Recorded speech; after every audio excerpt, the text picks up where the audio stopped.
Hello, hello, hello, hello. I want to break down another insight. It's not fully formed yet, so not an educational video. I'm just going to be exploring insight as I'm having it.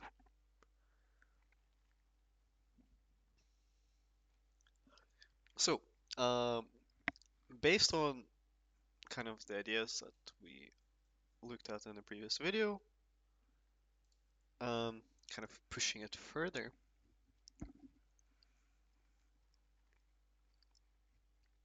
or combining a lot of the ideas that I've considered in the last few days, I'm forming a new understanding. So, first, I'm just gonna list a whole bunch of things, and I want to kind of explain how they interact. I don't have like a framing for. I don't have like a specific concept I'm trying to explain. It's just a new model of how these things interact together to create certain outcomes, and you can look at that and see if it's accurate, or I can look at that and see if it's accurate to update my model of the world, right? So there's stress and how it affects energy uh, and emotion. So there is so let me move this way. So usually the kind of cycle that we have is we have our emotions, they create pressure, and then difference in pressure is what energy is, right? Fairly simple concept, very similar to physics. If you're educated, you would know.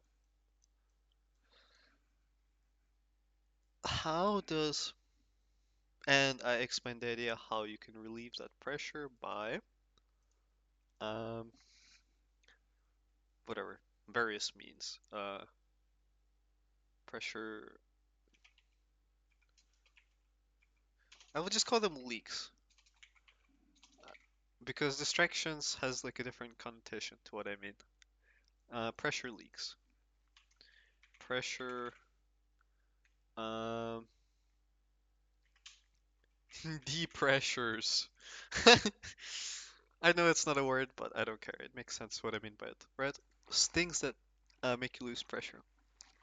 And I was explaining previously how maybe the issue lies in maybe having too many of these relievers of stress or pressure. Um, in a way, pressure and stress are kind of the same thing. Stress is a form of pressure. Um, Emotions create stress of in a way. I will explain the nuance in a bit. But um, you have things that you use to escape the stress, escape the pressure, and that potentially is preventing, or it's making you lose all this that you could have turned and channeled into um, doing something to address the core source of the pressure and make your life better, right? So that's kind of where we got to so far in previous video. I think, or the insight I was getting was something along the lines of what happens if you get a tremendous amount of pressure. Let's say you get some traumatic experience and you get in a short span of time crazy amount of pressure, very strong emotions, very um, extreme situations or whatever, um, and things that you perceive in that way, right? What happens? I feel like this like natural cycle that um, I outlined with pressure, it gets kind of it gets broken. What do I mean by that? I mean that like too much stress unironically just like makes you brain dead. And I don't mean like while you're stressed, you're brain dead. No, while you're stressed, you have a lot of pressure, and that allows you to release more energy short term, which raises your cognitive abilities during that time. Let's say you have an exam, and if you're completely chilling, it it might be harder to focus compared to if you feel a little bit of stress. A little bit of pressure is useful. Um, a lot of people, I don't know, let's say there's a deadline and there's 2 weeks, you don't feel any pressure. But once there's one day left, the stress creates of possibly missing the deadline creates more pressure, and then that pressure allows you to concentrate more effectively and finish it more quickly. So um, you actually work more optimally by procrastinating it. And a lot of us have learned that strategy at school. It only takes as long as you leave it to take, right? It's supposed to take 2 weeks, but if I only give myself 2 hours to do it, then it takes 2 hours. Stoinks, right? Um, let's call that stress maxing or pressure maxing. And yes, it is true. It is effective. It works. Whether or not you're able to actually succeed, you're still working closer to the best of your ability by um, putting that pressure on yourself and keeping it active. So, what do I mean by it makes you brain dead? I think that staying in that state for a long time is neurodegenerative. Like, as in, it's not that it creates, how should I say? A lot of the time I talk in terms of, oh, there's a false idea and you get inefficiency within your thought process, and then that makes you um, less efficient. For example, like I said here, emotion converts into pressure, and then you can uh, escape that pressure, right?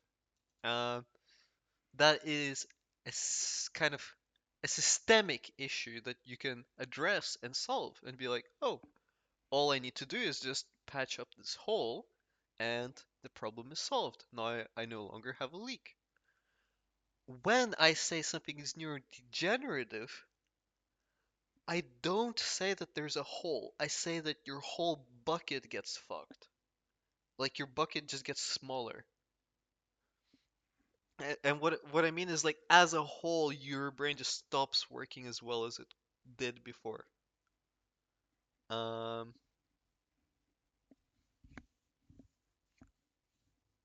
so it's not even like, yeah, oh, I get a stress and I get a little like side thing and I just need to fix it. No, your whole brain and it's unfixable. In a sense that like there's nothing to fix. Um, you've just burned through like your nervous system, and it deteriorates in the process. You will uh, just lose like certain skills, and they will deteriorate very quickly. Why do I think that?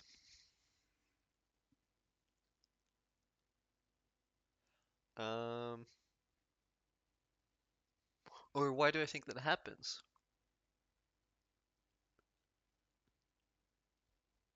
I don't know. Let's think. Why does that happen? What made me come to this idea? I mean, what is burnout? I mean, is it burnout? I would say burnout is kind of close to this. Um, People treat it as if it's like a lack of motivation or whatever, but it really isn't a lot of the time. Like, a really severe burnout um, will lead to effects like slow down reaction time, like inability to memorize things, like cognitive decay. I've kind of experienced this to some extent.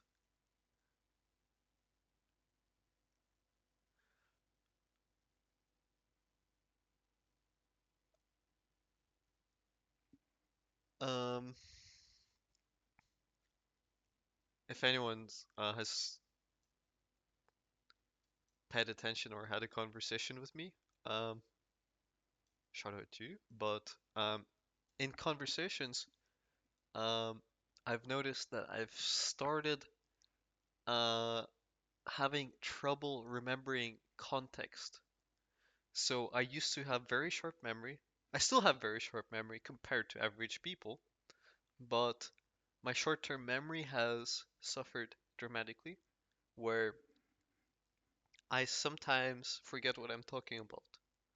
I've never had this issue before. Um, in fact, I would always take it upon myself to just let the person I'm speaking to speak first, because I have such a strong memory that I will just never lose the context of what we're speaking about, and I can recover it even if they go on a 15-minute rant. Um, that's not true anymore. I still can do that, but not to the same extent. So that's one thing I've noticed. Um, I've noticed slowdown in reaction time. I've noticed difficulty focusing. I've noticed inability to hold like a lot of context in my head. I need to make things very simple and do very little at a time. Okay, whatever. I'm not gonna go too far into that. But why do you think it works that way?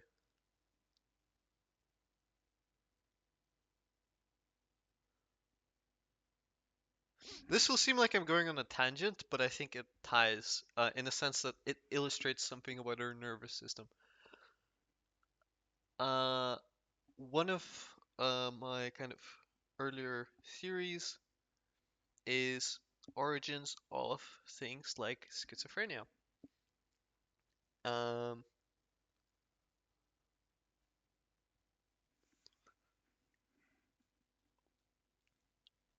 in my opinion, it is caused by. I'll explain it fully, and then I will bring it back into what I was trying to explain. So, if we look at schizophrenia, I don't know if that's correctly spelled. No, it's correctly spelled, I hope. Um, what is it? It is, you have reality and you have your stream of thoughts. And, uh, let's say your thoughts are just forever cycling, like your brain, like your brain's forever firing thoughts, even ones that aren't conscious. It's there's a lot of thoughts happening no matter what. A lot of meditation is focused on trying to observe these thoughts or trying to calm them down or whatever. But um, so if you've ever tried to meditate, you kind of already know what I'm talking about. But the idea is there's a lot of thoughts, and a lot of them are just completely random. You don't really control them. You don't. There's not really much. I should say merit to a lot of them. So there's thoughts, and they go through your some form of filter that um, kind of goes like, is this a good thought or is this a bad thought?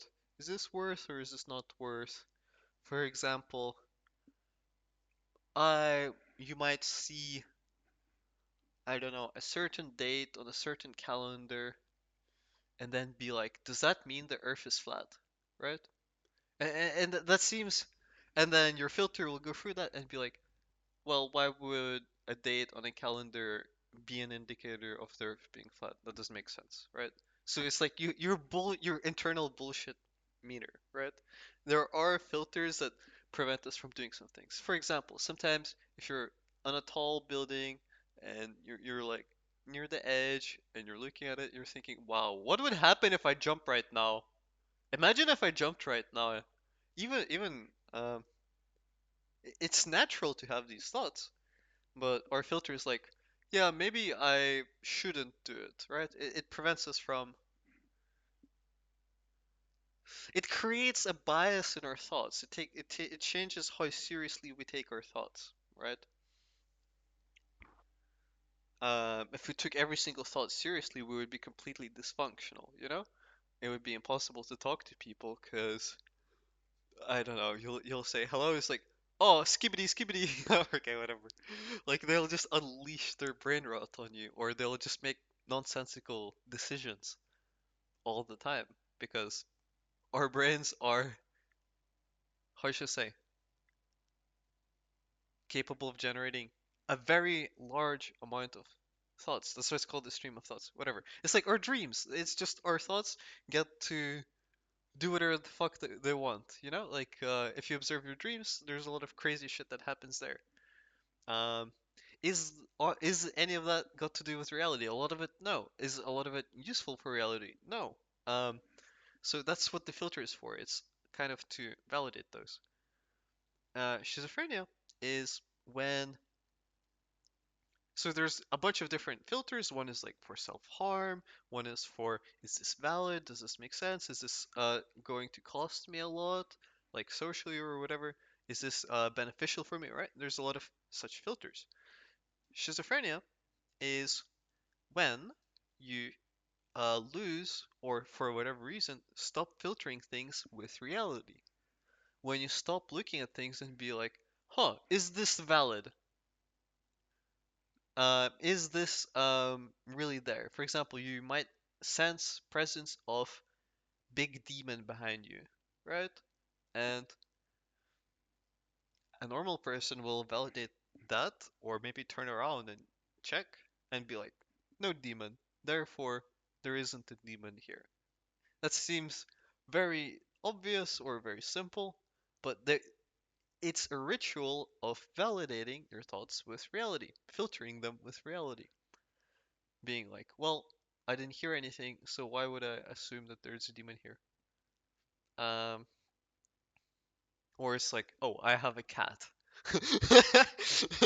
I am with a demon, but not of the kind that I imagined, right? Okay, so schizophrenia is what occurs when you stop doing this. It's as simple as that. I'm not going to go any deeper. It's when you stop filtering things with reality. How does this kind of tie in with the idea I wanted to explain here? I have had a period where I was so stressed that it created so much pressure in my nervous system that it kind of, how should I say, if you think of it like a filter, let's say you have a water filter, right? And it's designed to handle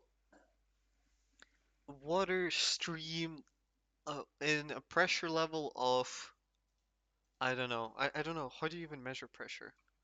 How to measure pressure, water pressure.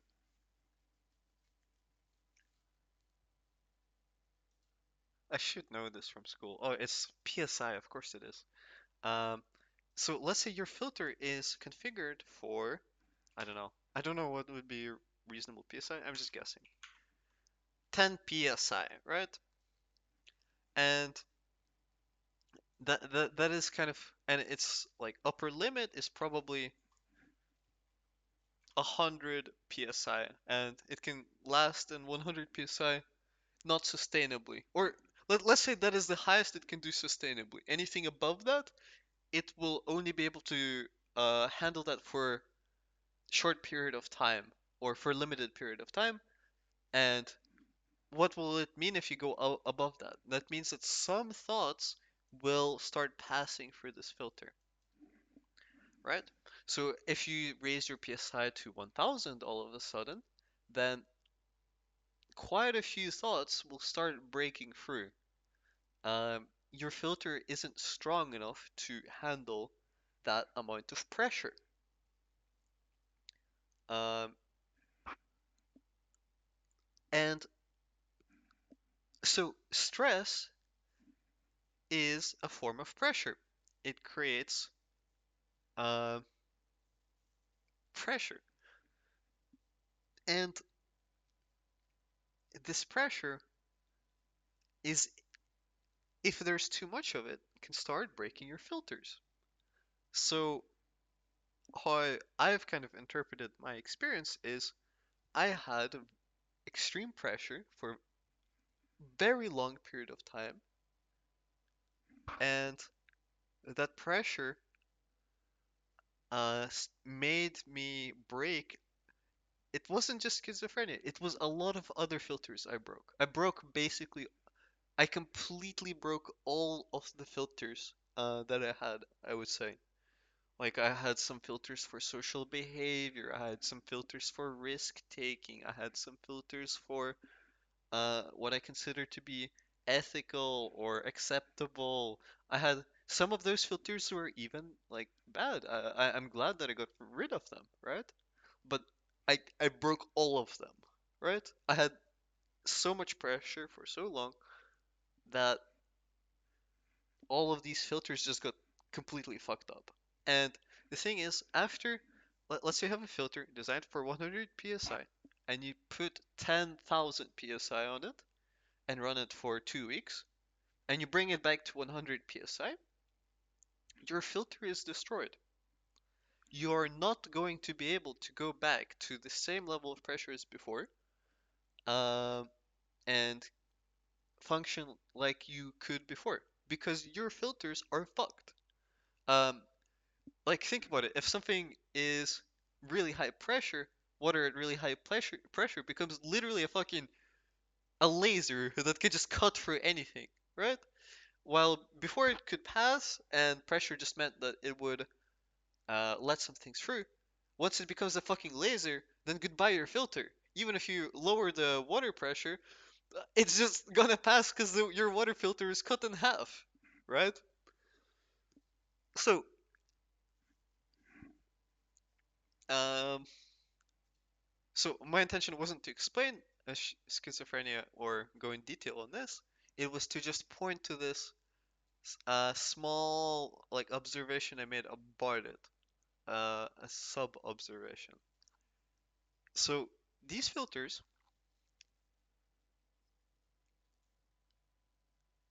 after breaking them, you end up with an unregulated stream of thoughts. And it becomes a little bit, how should I say?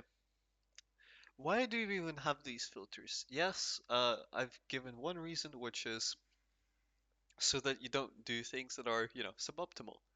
But that's not the most accurate framing. I think a more accurate framing is something like we have them so we can prioritize behaviors that benefit us over ones that hurt us.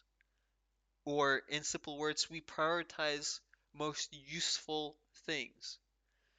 If you lose your filters, then you lose the ability to prioritize tasks. So, how you might have been able to previously kind of, let's say previously you would have had 10 thoughts. Okay, let's say 5 because I don't want to draw 10 CBA. And after filtering, they would usually only like one get through, right? And your nervous system only needed to really entertain one thought. So like your willpower or whatever would only need to kind of your conscious will only have one thought to observe and only one thought to potentially, you know,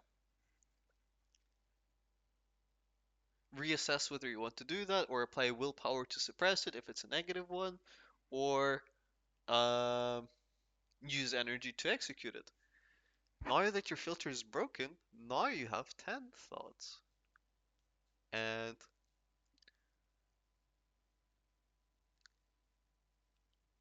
not very high quality per thought.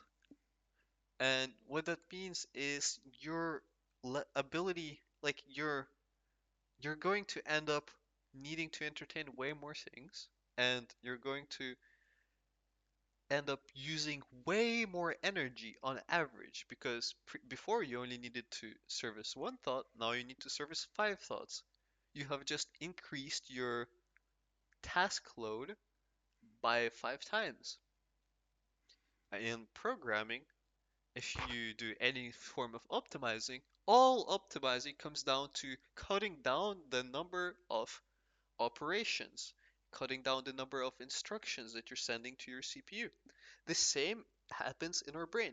Filters are cutting down the instructions that are coming to our CPU, our brain. Um,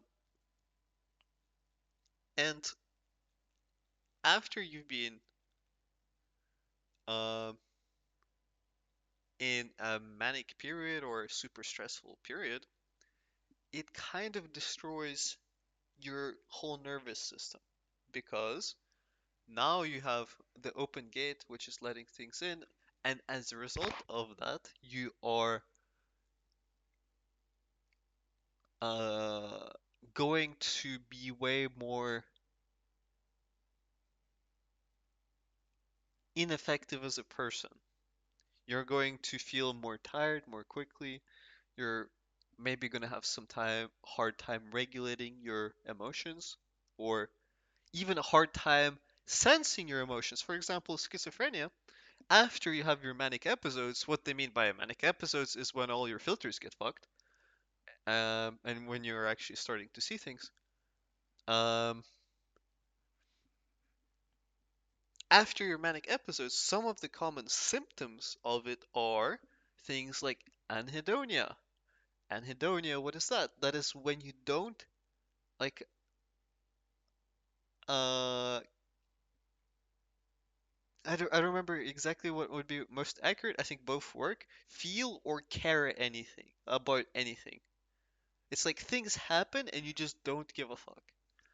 I have my own even explanation for that specifically why you get that, but it also aligns with this kind of forming. Because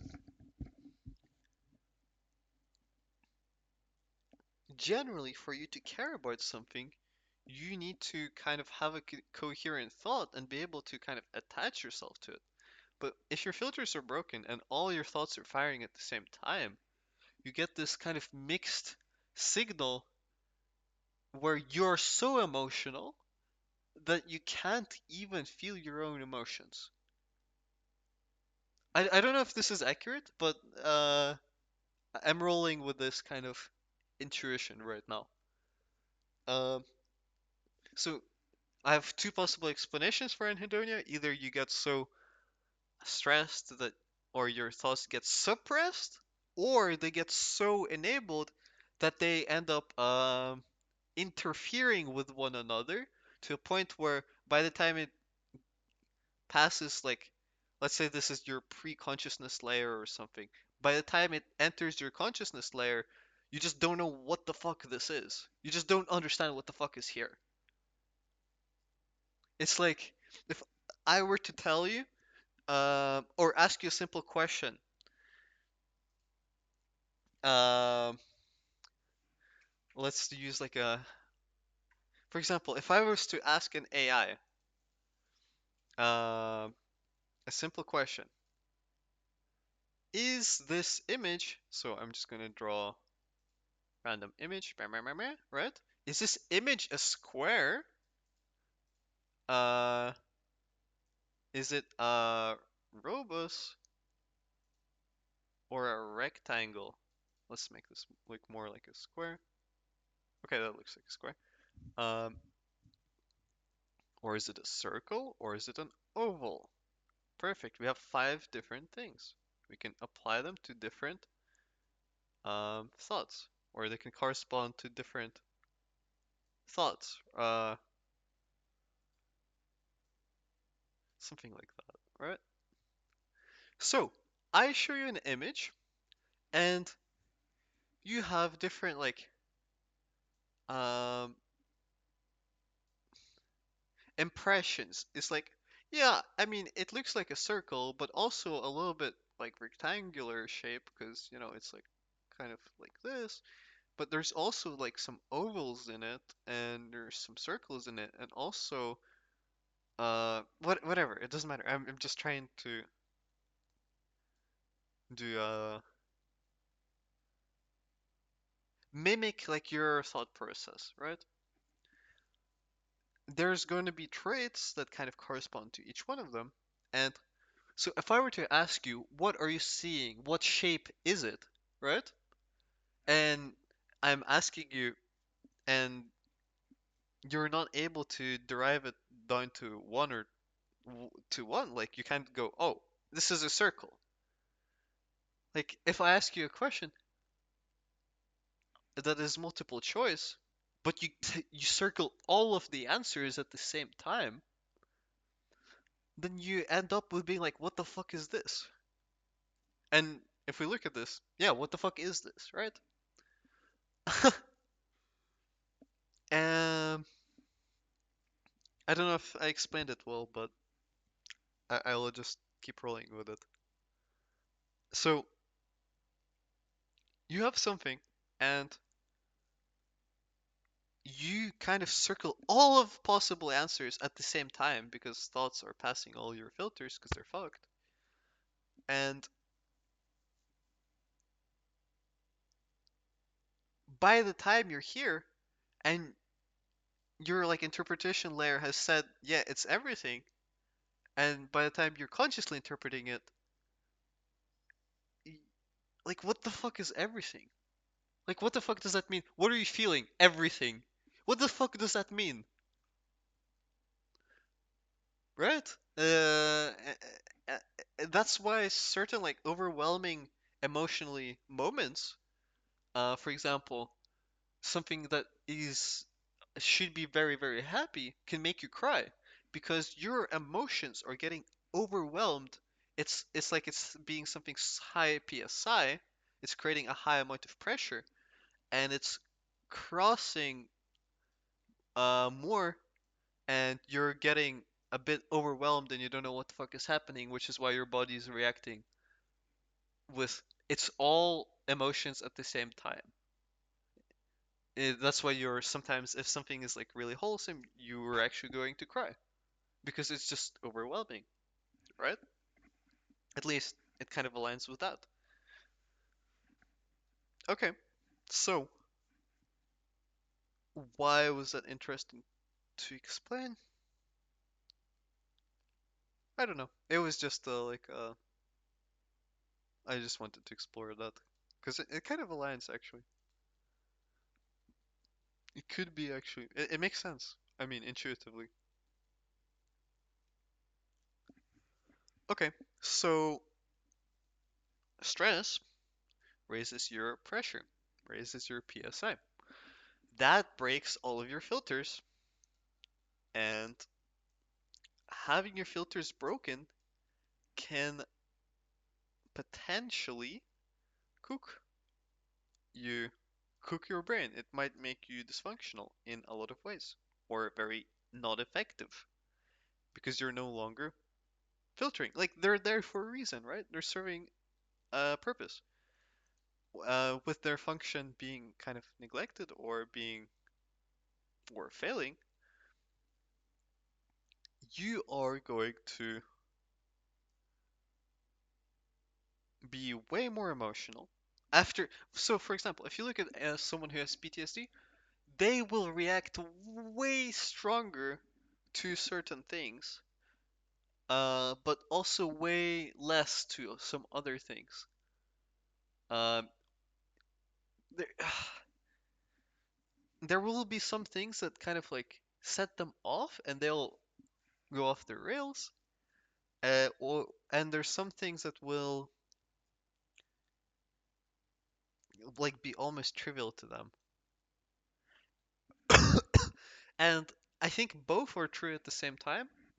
And the reason why is they have experienced a high amount of stress, a high amount of PSI, and they've kind of, after it recalibrated their system to, uh, like, their system will have adapted a little bit to some extent to the higher pressure, which is why they're going to be more tolerant to future stress.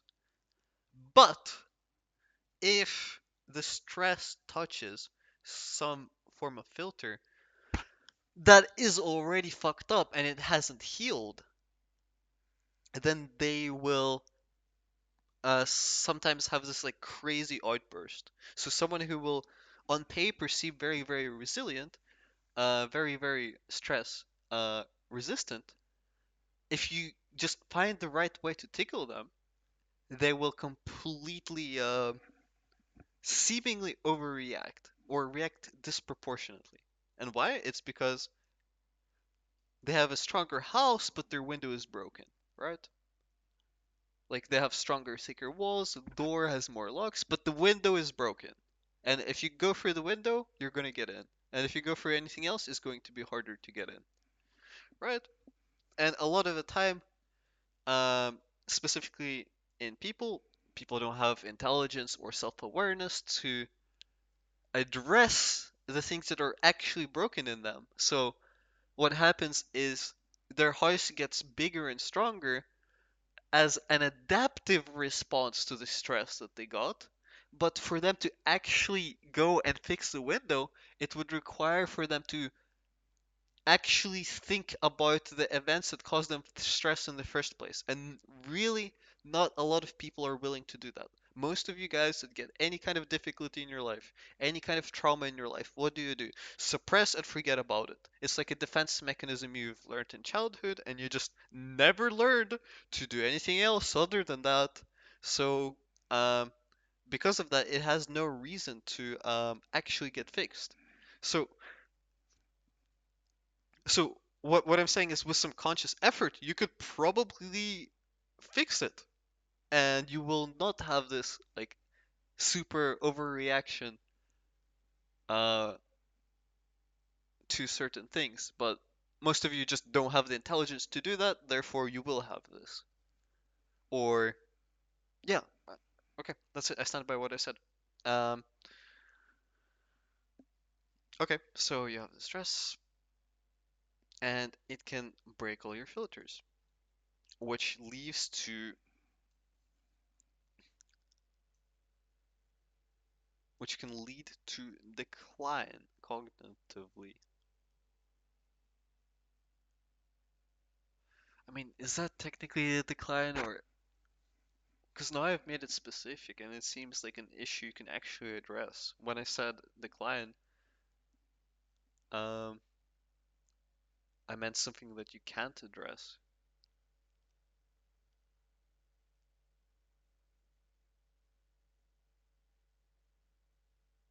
Hmm. Maybe you can address it.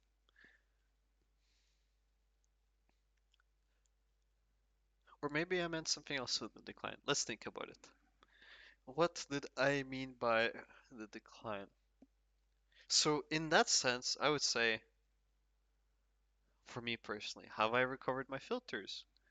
When I'm talking about my cognitive decline, is it related to filters? Maybe. Let's think.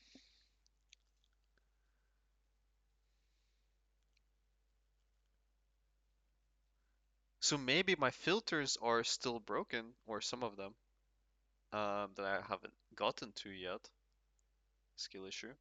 Um, and I still have like a flooding of thoughts, and maybe that's making it difficult for me to focus, which makes it difficult for me to memorize or have like short-term memory or things like that. Um, maybe it's this, but it feels to me it feels like a global thing. It feels like there's like a fog inside of my head to some extent. So I don't think it's this. I think this is valid. I think this is part of it for sure, for especially for a lot of people. But I don't think this is what I was referring to. I okay. Um, I think a very high pressure.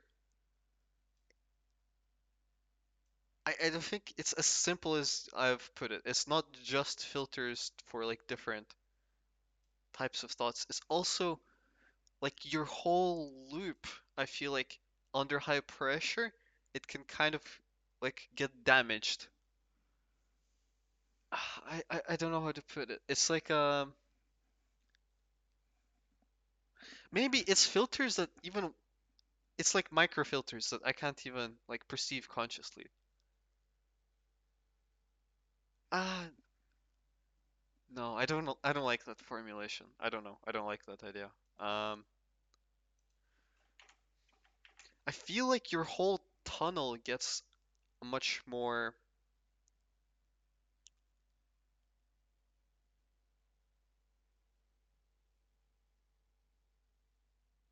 I don't know. Maybe it's some other reason, but I feel like slow compared to before. I don't feel sharp at all. I feel really slow mentally. Um, like, on paper, I'm sure I would own myself in the past intellectually or whatever, but in terms of like raw ability to focus, I feel like um I've I've um it depreciated. No, not depreciated. Fuck, what's the word? Degraded dramatically. As I said, with reaction time and stuff like that. Why would my reaction time go down? I don't know. Why? I blame stress for it. Intuitively, I just feel like a strong connection. But why?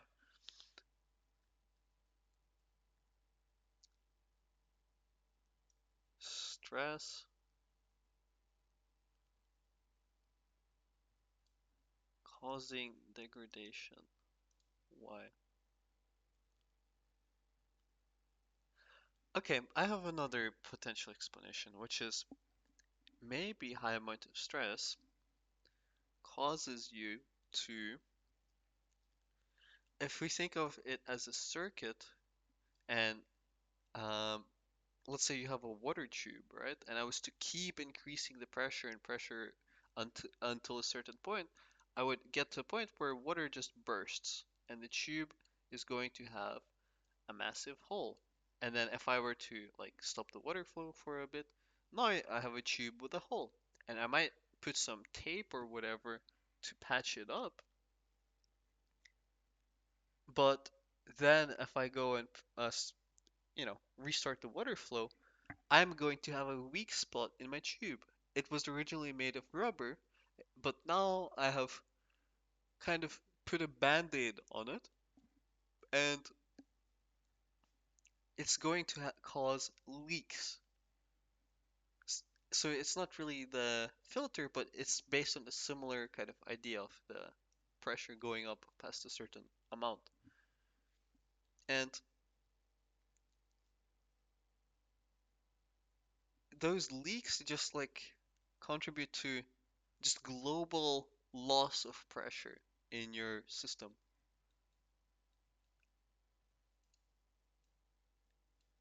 And potentially some of those leaks become how should I say, they manifest as depressurizing activities or even depressurizing thoughts. In simple words, you, if you had extreme amount of stress and you reached a breaking point, it lowers your resilience. Um, it's kind of think of it as a gym example. Let's say you go to the gym and you lift some weights, and if you do so within your limits, you will uh, gain some muscle by pushing yourself. But if you go past your limit to a point of injury and you stay there for a long time, you're going to guarantee yourself an injury and you're going to actually like maybe tear your muscles to a point where they're actually going to be less healthy for future training. You're going to create a more long term or more permanent consequence. For example, once you've broken your foot, and maybe, I don't know, it recovers or whatever, but you have this like point where you've already been broken, and next time when, you know,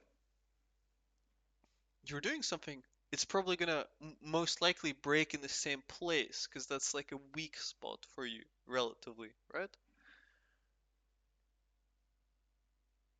It's this like idea of like an elastic band. Once it's been like deformed, it's going to not go back to its original shape. Same with your resilience. Once a part, or with your plastic piping for your water, once a part of it has been burst, then it will mm, always be a weak spot.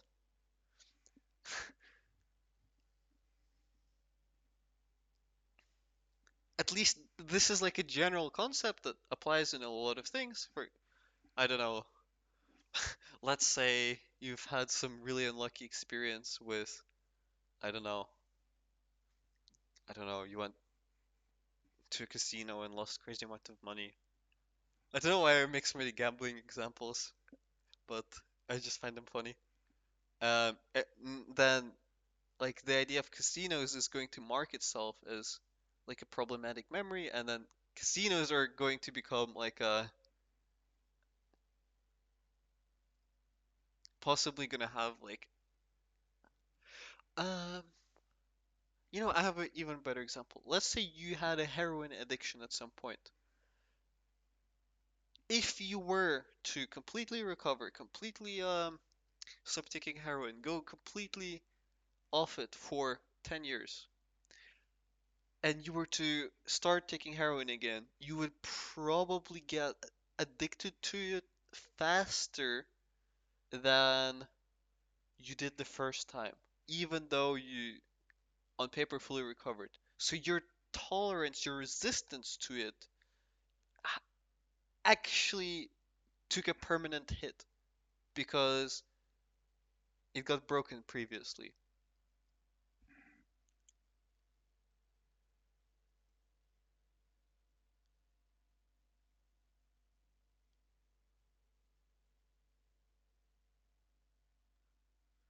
Um, okay, I think I've outlined the concept. I can't really fully connect it, but I can at least like point to what I've observed.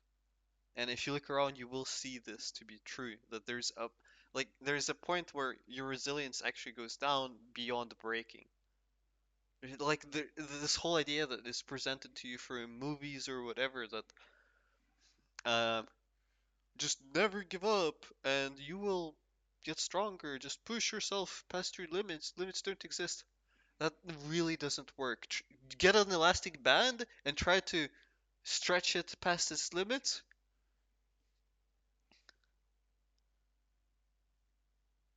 Like it will snap. And the same happens to people when they don't respect their limits. And once it snaps, it can never go back to the same way it was before. You can patch it up, you can make it functional, but it will never have the same like level.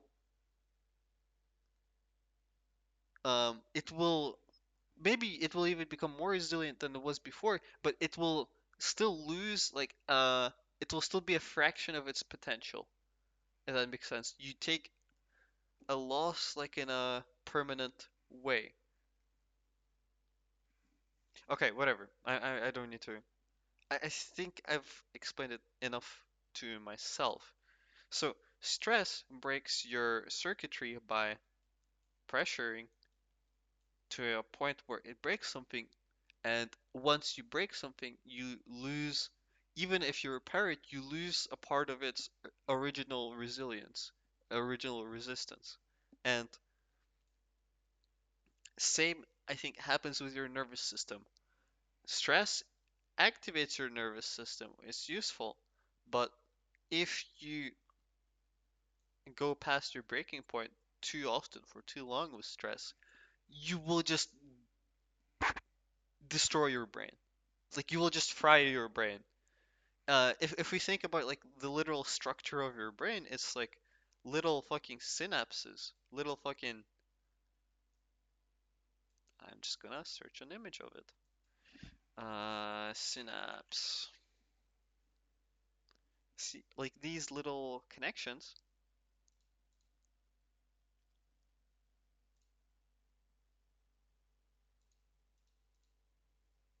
Yeah, it's basically pathways that look something like this.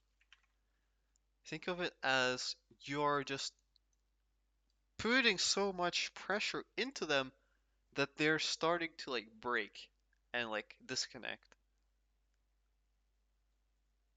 Um, I don't actually know how that would look. That might be interesting. What happens if you overstimulate an area? Like on paper, it should get stronger, but what happens if you just keep stimulating past that point? Like, will it just fucking explode? I don't know. Um, would be interesting to experiment on someone and see. But I guess it doesn't really matter what it like does physically, but this shit can break, right?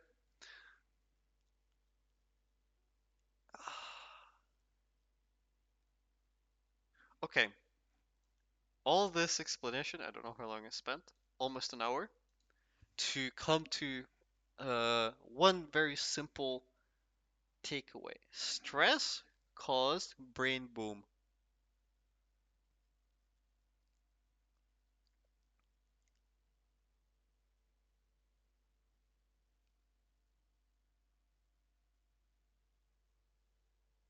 Was that my insight? Was there anything else?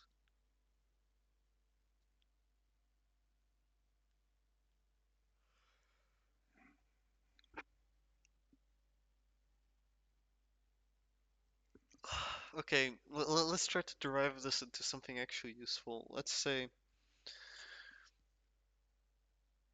no, I think I had a different insight. I had something else.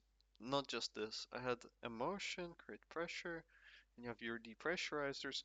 Yeah, there's also another factor, which is extreme stress. Just for you to survive, you're going to use these depressurizers as band-aids. And these band-aid solutions are good, but I'll, if you overuse them, they actually prevent you from healing.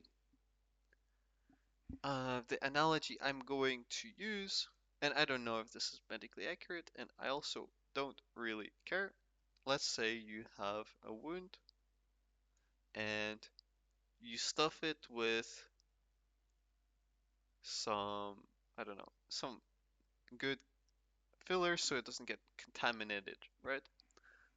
And uh, so that you don't bleed out in the moment, right? Generally, what you would want to do is like stuff it with like your shirt or whatever. This is actually like valid first aid advice, by the way. You stuff it with something temporarily to like plug it up so you don't bleed out. You go to the doctor. What does the doctor do? They take it out and they sew it here so that you don't, bleed out. So, but imagine if they were to try to sew it without taking this out, or if they were to never take this out, what would happen is you would actually, the thing that prevented you from bleeding out is going to prevent you from healing. You're going to, if you take this out, you might reopen the wound if you do it too suddenly. So the same kind of thing applies here. After periods of stress, um, just to survive, at least in my case, I think this is true, uh, adopt a lot of depressurizing behaviors. And those are nice. They allow you to survive. These are your crutches that are necessary. But also, the same behaviors are preventing, like, they were created by the initial stress and they had a reason to exist. But if you just keep them and you don't do anything about them, it's like if you go, oh, it ain't broke, don't fix them, then you imagine if you were to do that for every single wound that you had. If you just had it never, none of your wounds actually healed. Imagine how much more fragile you would become. Like imagine if every single kind of little thing that happened to you in your life, little fucking co- uh contact or trauma or whatever, if none of them healed and you just accumulated them and you just patched them up with these band-aids, how fragile would you be? Like I literally could put a finger on this and it will still hurt. You know? Because it's like still like a little bit like not high quality finished. Like it's patched up, but um it's not done well. And if you were to observe it, you would be like, well, I'm not bleeding out, so why would I take this out? If I were to take this out, I would start bleeding out again. What is the analogy for that? That is called facing your problems. That's why most people are never going to do this because it's painful. It's stressful. It requires real challenging confrontation with self. And it's like, why would you do that? Especially because most of you are so caught up in your life that you don't have a moment to go and fix things. And you know what? I don't blame you. Economies kind of suck. Most of us don't have time to do shit, or we're too occupied by the time of life. And this shit takes really long time. After what I fucking the amount of stress I had, I spent like fucking 2 years focusing on this, and I wouldn't say I'm finished yet. I still have so much of the shit to get rid of, but whatever. So, but okay, the point I was trying to make is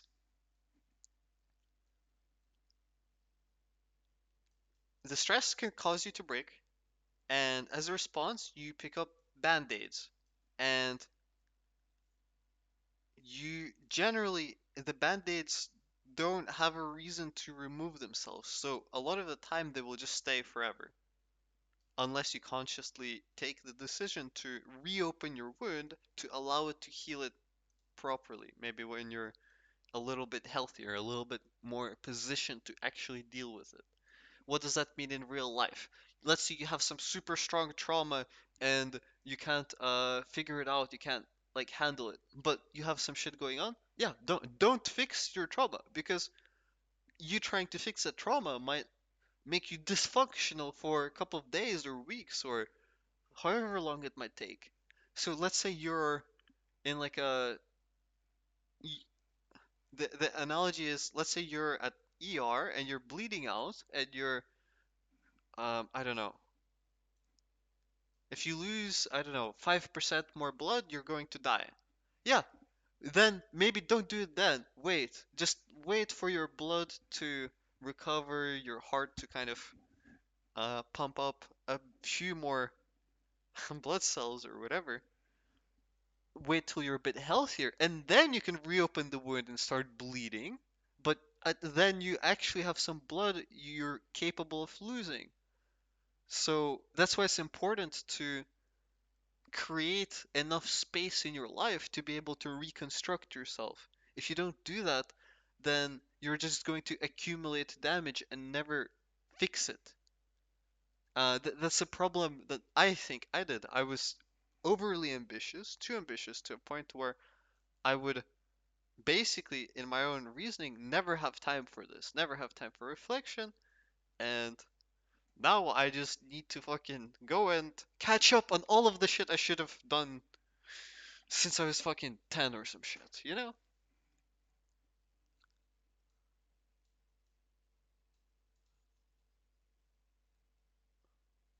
And there's another kind of part to it, which is sometimes you just don't have the tools to handle with it. Like if you're you just got first aid, they don't have the proper like equipment that they would need to maybe treat you fully. You need to go to an actual hospital and they'll have the real tools there to like properly heal the wound. What does that mean in real life? That means having like the intelligence, the emotional tools, or the logical kind of maturity to be able to fix things. Okay, I've elaborated, I've made it super simple. Um, Stress creates those issues. You use band-aids to get by, to not bleed out, and those band-aids are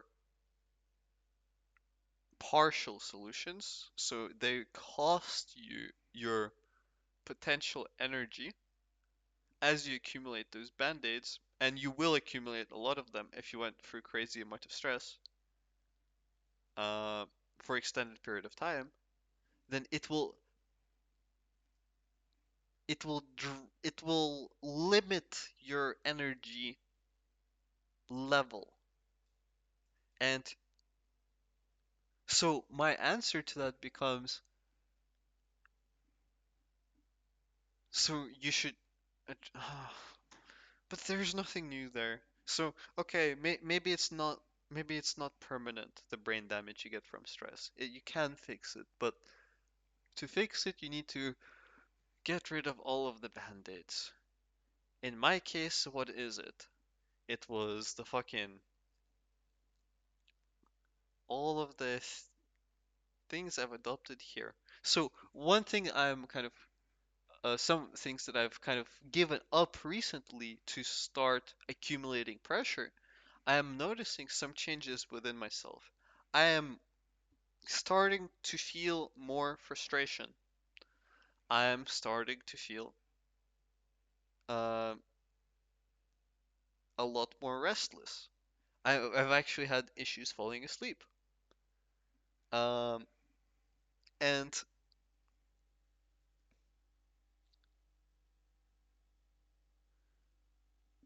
I think that is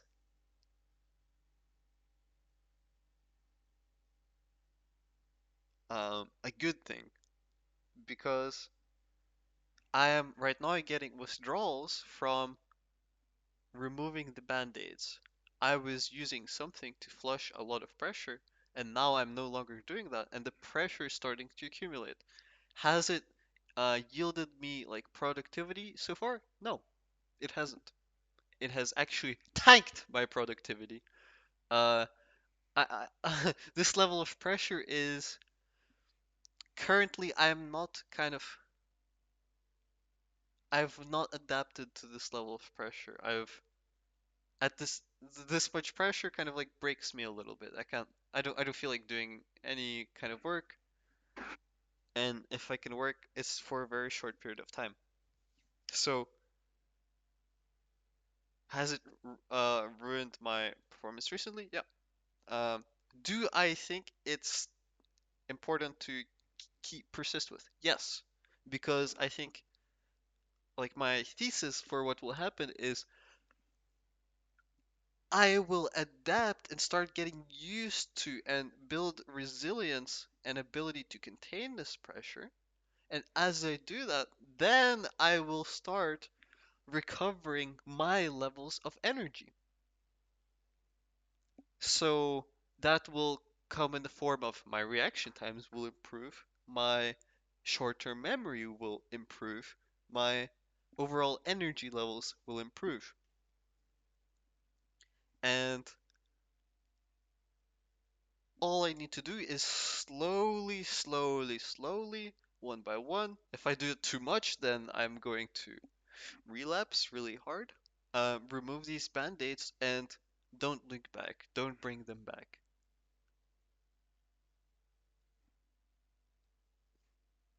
Okay,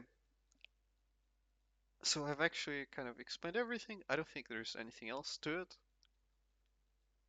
Um,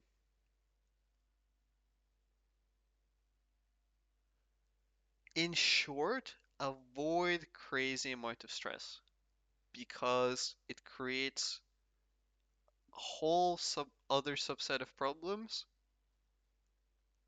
and it really okay. I have another part I want to kind of say. I think I've already explained how emotion ties to the sense of self. I think crazy amount of stress erases your sense of self. It erases your ability to feel things as yourself, if that makes sense. And that is what causes anhedonia in schizophrenics. They get such a strong release of stress through their psychotic episodes that they erase themselves. And because of that, they get anhedonia, which is inability to feel like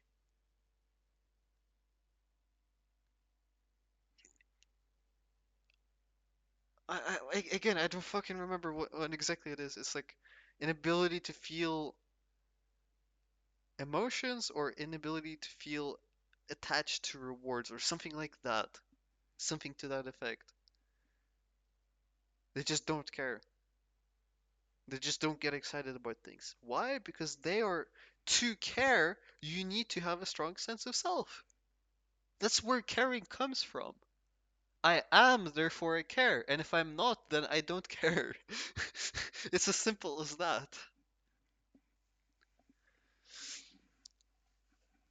So, stress is neurodegenerative because it destroys your sense of self. And everything that destroys your sense of self is going to be neurodegenerative.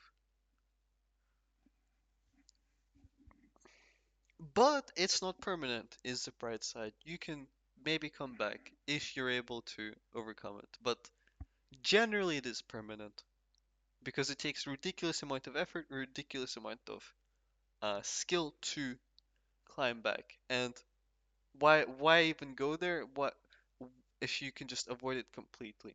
You know? It takes 10 times more effort to fix something that is broken than to just not break it in the first place.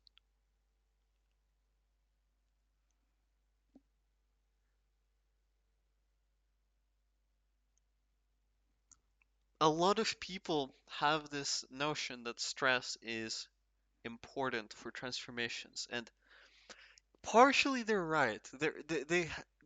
There is valid reasoning behind that idea. Stress is transformative. It it it creates very large amounts of pressure, which can break all of your previous notions, all of your previous barriers, all of your previous limiters, all of your previous filters. But stress is extremely, it doesn't have a preference for what it breaks. It will break absolutely everything. It will completely erase who you are. Yes, that will allow you to rebuild yourself from completely zero, but it will also make you an infant. Like, you will literally have to rebuild everything. And that is very difficult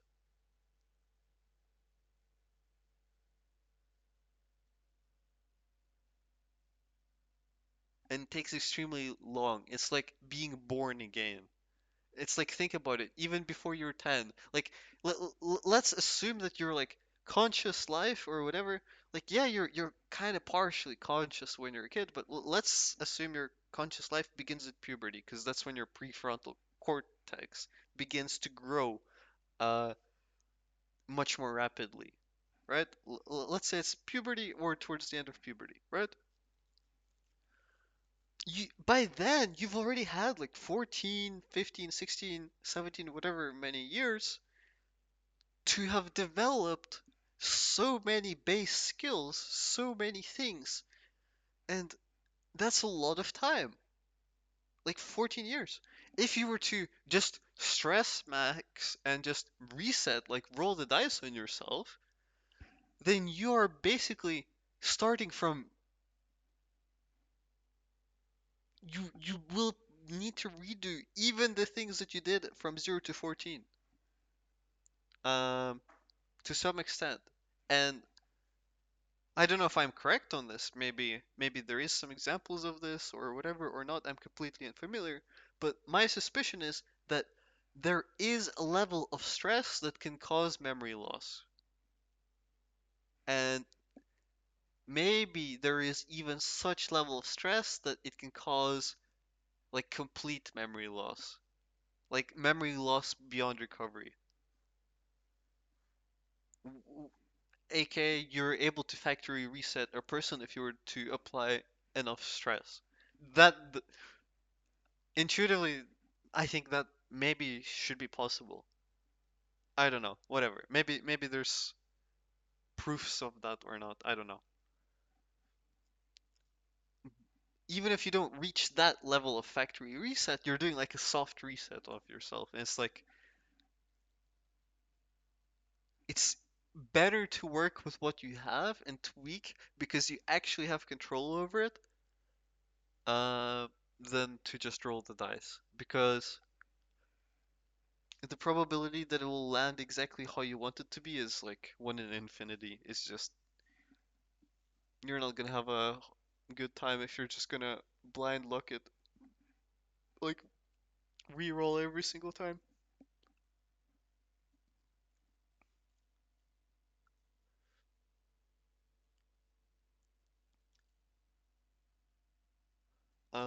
About sense of self.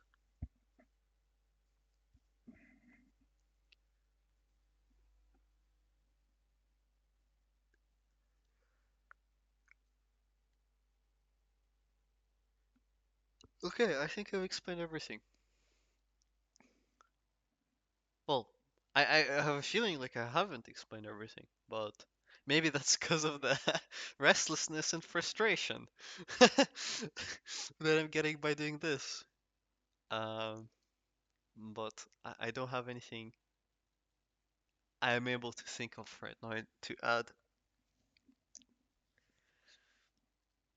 Ciao.